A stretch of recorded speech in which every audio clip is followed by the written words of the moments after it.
Hello, chess enthusiasts. Welcome back to the Chess Ventura channel. I'm thrilled to be here sharing another exciting game with all of you. In today's video, I'll be analyzing an incredible chess game full of strategic depth. This thrilling match took place between Rob Marshall and the legendary Mikhail Tal on September 23, 1990.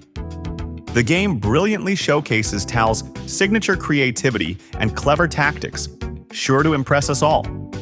Before we dive into the strategic moves, don't forget to click the like button and subscribe so you won't miss out on more exciting analysis.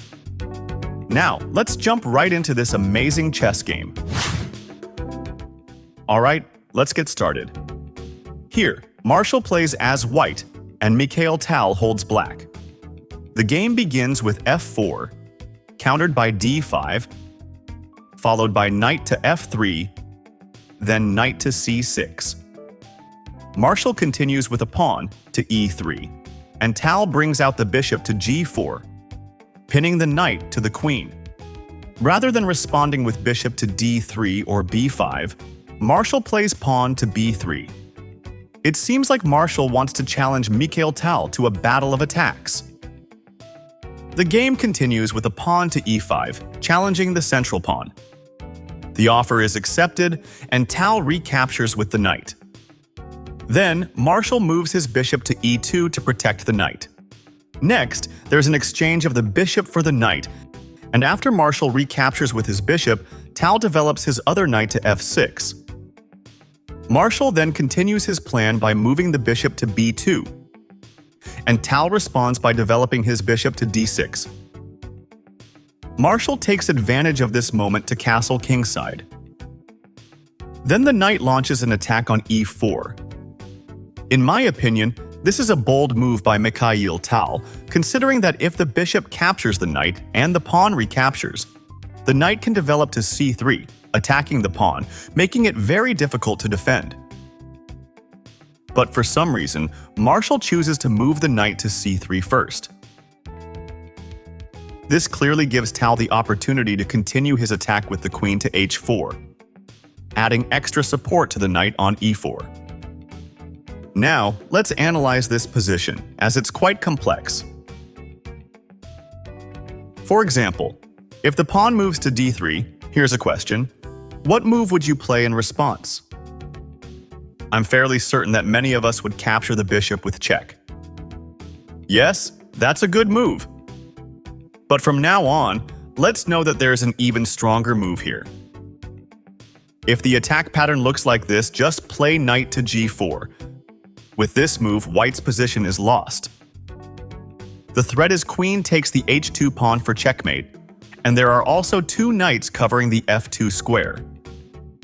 Whatever white's response, it will still be checkmate in two moves.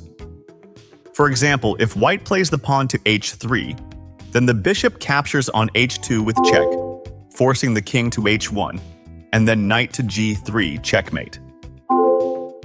This is just a reference. Capturing the bishop earlier was a good move, but this move is even better. So I hope you now have two attack options in mind when you encounter a similar formation. Okay, let's go back to the original game.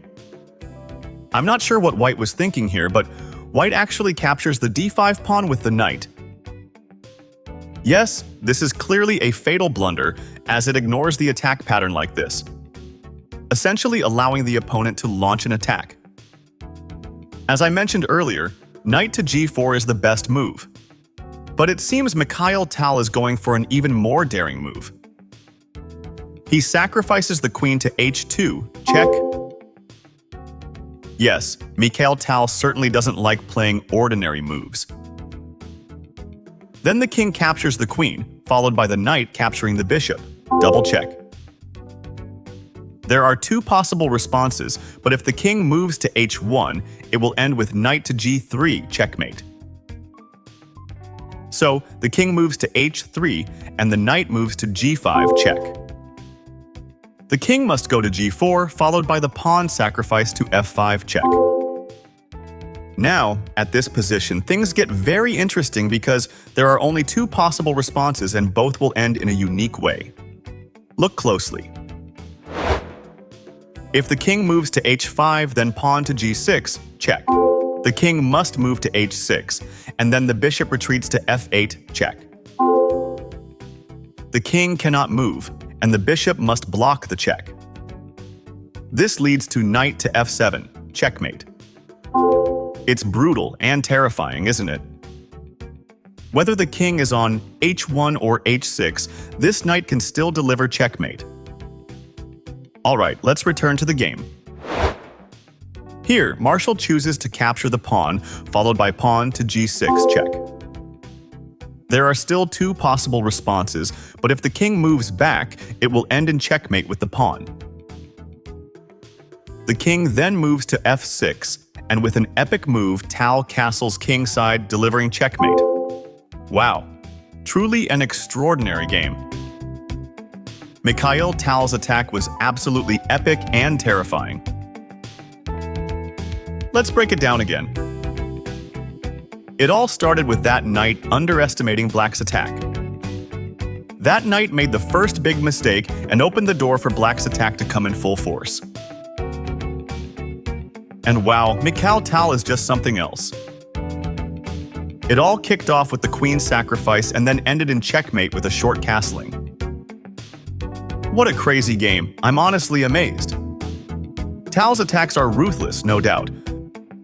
But what really stands out is how he was able to calculate everything and know for sure that sacrificing the queen would lead to checkmate.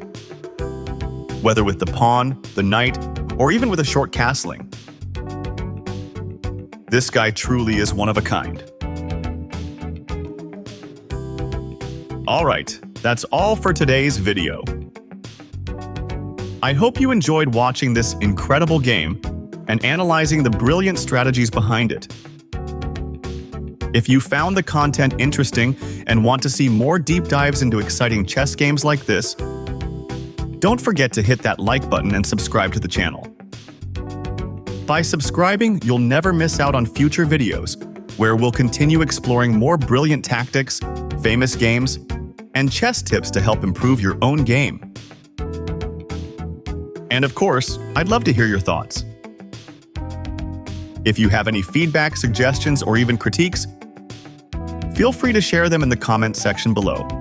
Your input is always valuable and helps me make the channel even better. Thanks for tuning in, and I look forward to bringing you more exciting content. See you in the next video.